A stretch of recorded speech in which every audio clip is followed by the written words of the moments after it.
Hello, my darling angels.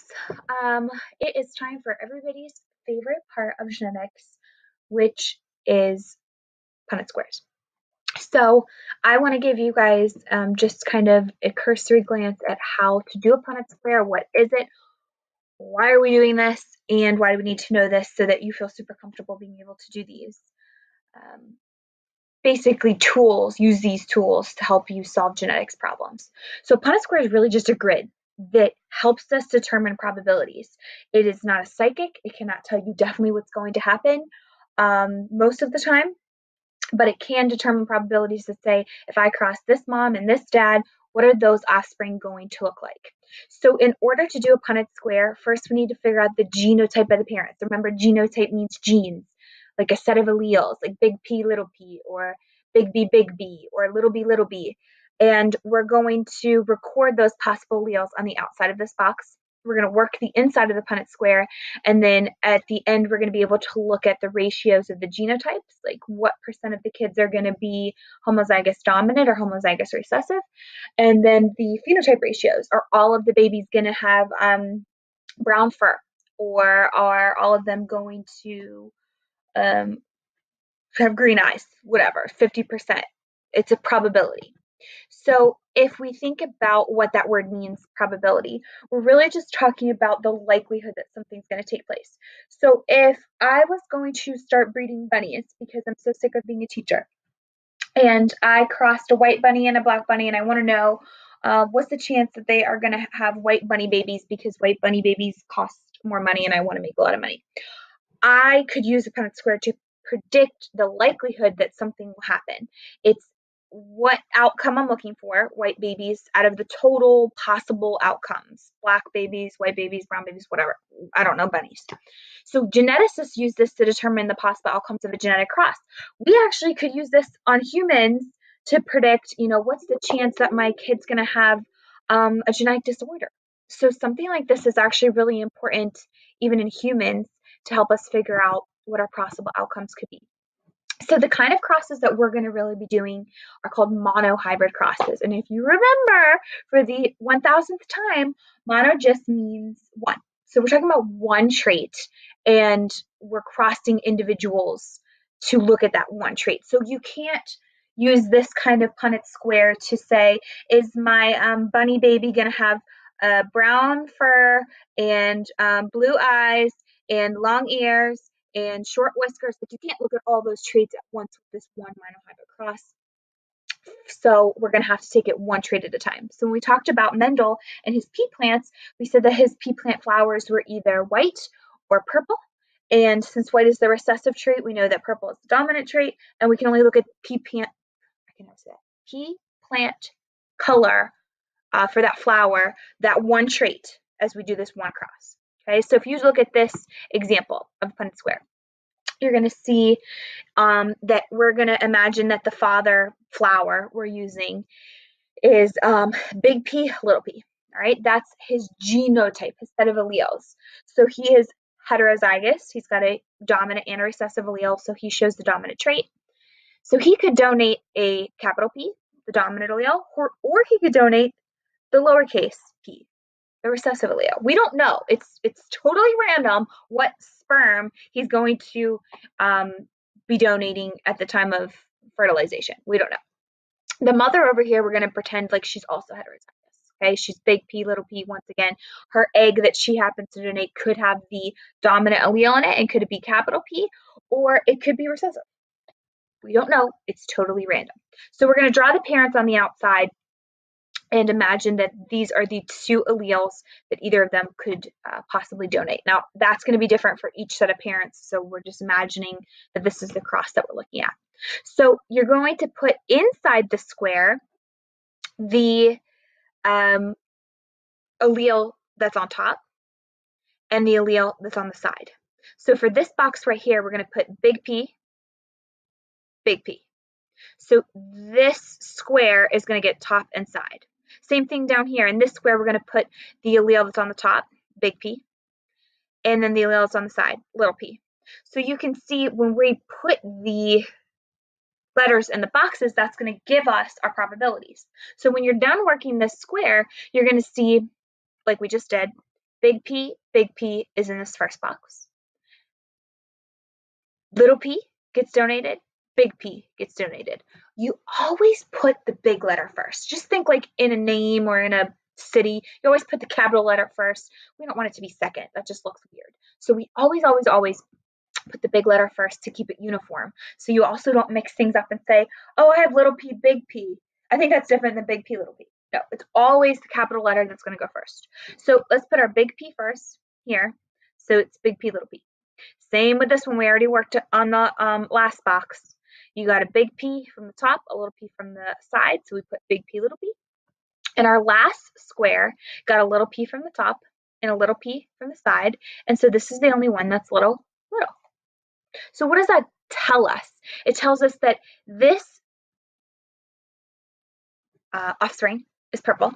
This offspring is purple. This offspring is purple. And only 1 out of 4 of these babies are going to be white. What percentage is that? 25% of all their babies are probably going to be white flowered babies. Is that 100% for sure? You know, nothing could possibly alter that or be swayed from 25%. No, these flowers could have 100 babies and maybe only 10 of them happen to be white. But most likely, if these flowers had 1,000 babies, 25% of them would be white, so 250. If these flowers had 100 babies, 25% of them would be white, so 25. It's just probability, okay? So most of the baby flowers are going to be purple. And that makes sense because 25% of their babies are homozygous dominant, big P, 25% are heterozygous, big P, little p, and 25% over here are heterozygous, big P, little p. Well, can't we combine those? Yes, because they're the exact same thing. So 2 out of 4, these two, are big P, little p. That means actually 50% of the offspring are going to be heterozygous. So we can do genotype ratios. We can do phenotype ratios. We know that most of the offspring are going to be purple, about 75%. We know that about 25% are going to be white. We know that about half of the babies will be heterozygous. And about 25% will be homodominant, 25% will be homozygous recessive. All right, guys, so I'm going to show you how to make your own Punnett square based on a genetic problem. So let's look at this practice real quick, and then I'll go back to my drawing tools, and we'll actually draw the Punnett square. So this problem says that in bunnies, one fur color is dominant over the other.